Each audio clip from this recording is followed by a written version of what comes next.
Sa gitna ng kampanya, lalong umiinit ang patutsadahan ng Team Pinoy at United Nationalist Alliance o UNA. Hirit ng Team Pinoy, papalubog na barko na raw ang UNA. Buwelta ng UNA, nangangamoy raw ang Team Pinoy dahil sa mga balimbing. Balitang hatid ni Tina Panganiban Perez. Tinawag ni Team Pinoy spokesman Ben Evardone na papalubog na barko ang United Nationalist Alliance o UNA matapos nitong tanggalin sa senatorial slate ang tatlong kandidatong hindi sumisipot sa kanilang mga political rally. Ngayon, bumuelta si UNA Secretary General at Campaign Manager Toby Chanco. Ang Team Pinoy anya, hindi lang daw papalubog na barko. Namamaho pa raw ito dahil sa mga overripe o layos na balimbing. Ang mga balimbing na tinutukoy ng UNA, ang mga dating kakampi ni Congresswoman Gloria Arroyo na sumanib na sa Administrasyong Aquino.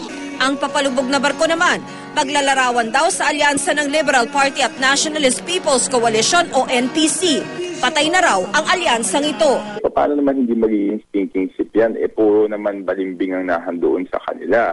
Yung NPC na kakampi nila nagagalit sa kanila dahil saan ka naman nakakita ng koalisyon na pati yung mga incumbent officials ng NPC na coalition partner nila ay pinalabanan nila.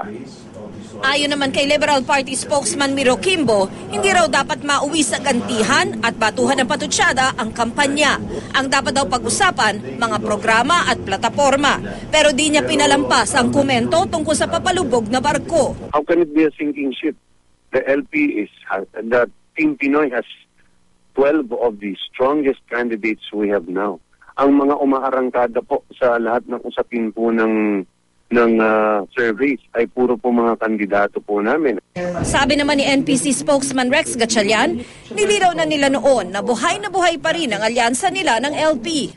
Nananatili kaming partner ng LP netong darating na halalan at nananatili rin kaming partner ni Presidente Pinoy hanggang sa huli niyang araw sa opisina.